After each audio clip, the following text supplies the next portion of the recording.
بسم اللہ الرحمن الرحیم۔ السلام علیکم۔ ایکسپلور ورلڈ میں آپ کو خوش آمدید کہتے ہیں۔ معزز ناظرین، حکمران قوم کے باپ کی طرح ہوتے ہیں، مگر پاکستان کے حکمران قوم کے باپ کی طرح ہے۔ حکمران قوموں کو بیدار کرتی ہے، پاکستان کے حکمران قوم کو سلاتے ہیں۔ حکمرانوں سے قوم میں تحفظ کا احساس پیدا ہوتا ہے، مگر پاکستان کے حکمران اپنی قوم میں عدم تحفظ کا احساس پیدا کرتے ہیں۔ حکمران قوم کو زیادہ سے زیادہ آزاد کرتے ہیں، پاکستان کے حکمران قوم کو زیادہ سے زیادہ غلامی میں مبتلا کرنے کے لیے متحرک رہتے ہیں۔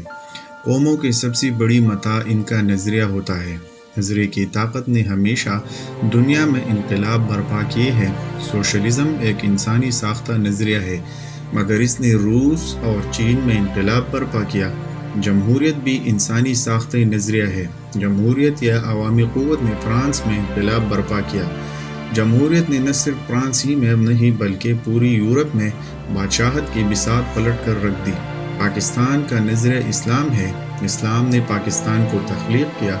یہ بات اس اعتبار سے حیرت انگیز تھی کہ مغرب کے دانشور 19ویں اور 20ویں صدی کے اوائل میں یہ کہتے نظر آتے تھے کہ اسلام دنیا کو جو کچھ دے سکتا تھا دے چکا، اب اس کے پاس دنیا کو دینے کے لیے کچھ نہیں۔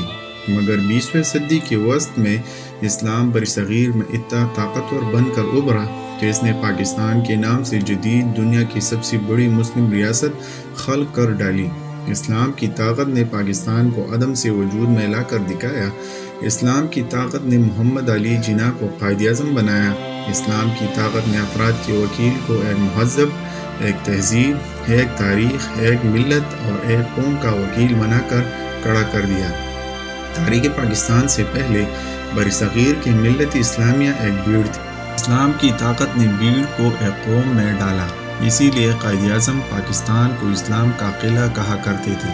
ان کا خیال تھا کہ ہم پاکستان میں اسلام کو نافذ کر کے ثابت کریں گے کہ اسلام 1400 سال پرانا مذہب نہیں، بلکہ وہ جتنا قدیم ہے اتنا ہی جدید بھی ہے۔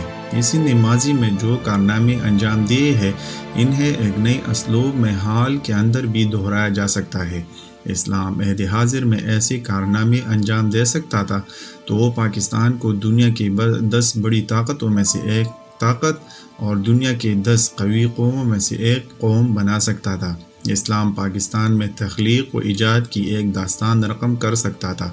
اسلام پاکستان کو پورے برصغیر اور پوری امت مسلمہ کا محافظ بنا کر ابھار سکتا تھا۔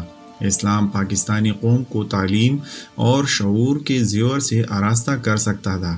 اسلام پاکستانی قوم کو نظریاتی، عسکری، معاشی اور سماجی طور پر اتنا مضبوط بنا سکتا تھا کہ اسے کسی امریکہ، روس اور کسی چین کی مدد کی ضرورت نہ ہوتی۔ اسلام امکانات کا سمندر ہے اور وہ مسلمانوں کو بھی امکانات کا سمندر بنا سکتا ہے۔ اقبال کا یہ بے مثال شعر اسلام کے امکانات کا کتنا غیر معمولی اظہار ہے۔ اقبال نے جواب شکوہ میں خدا کی زبان سے کہلوایا ہے کہ محمد سے وفا تو نے تو ہم تیرے ہے، یہ جہاں چیز ہے کیا لوح و قلم تیرے۔ یہ عظیم الشان شعر صرف شعر نہیں ہے بلکہ ایک بہت بڑی حقیقت کا ایک معروضی اظہار ہے۔ ظاہر ہے رسول اکرم صلی اللہ علیہ وسلم سے وفا کا مطلب صرف آپ صلی اللہ علیہ وسلم پر درود بھیجنا نہیں، بلکہ اس سے مراد آپ صلی اللہ علیہ وسلم کے اسوہ حسنہ کو بتمام و کمال بسر کر کے دکھانا ہے۔ عہد خلافت میں مسلمانوں نے رسول اکرم صلی اللہ علیہ وسلم سے وفا کر کے دکھائی تو وہ آدھی سے زیادہ دنیا کے مالک بن کر کھڑے ہو گئے۔ انہوں نے دنیا کا سب سے بڑا علم تفسیر پیدا کر کے دکھایا۔ انہوں نے علم حدیث کے دریا بہا دیے، فقہ کی اتنی بڑی روایت پیدا کی کہ پوری انسانی تاریخ میں جس کی کوئی مثالی وجود نہیں۔ انہوں نے شاعری کی ایسی روایت پیدا کی کہ ساری دنیا کی شاعری مسلمانوں کی فارسی اور اردو شاعری کا مقابلہ نہیں کر سکتی۔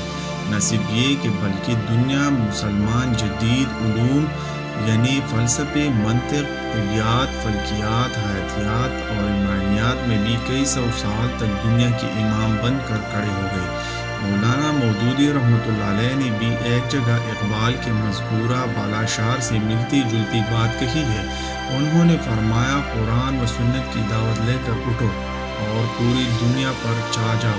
ظاہر ہے کہ قرآن کی دعوت لے کر اٹھنے کا مطلب یہ ہے کہ ہم قرآن کو پڑھیں، اس سے سمجھیں، اسے پسند کریں، اس کی تبلیغ کا حق ادا کریں اور اس کے نظام کو دنیا پر غالب کر کے دکھائیں۔ سنت کی دعوت لے کر اٹھنے کا مطلب یہ ہے کہ مسلمان سنت رسول صلی اللہ علیہ وسلم کا مصداق، اس کا نمونہ بن کر دکھائے۔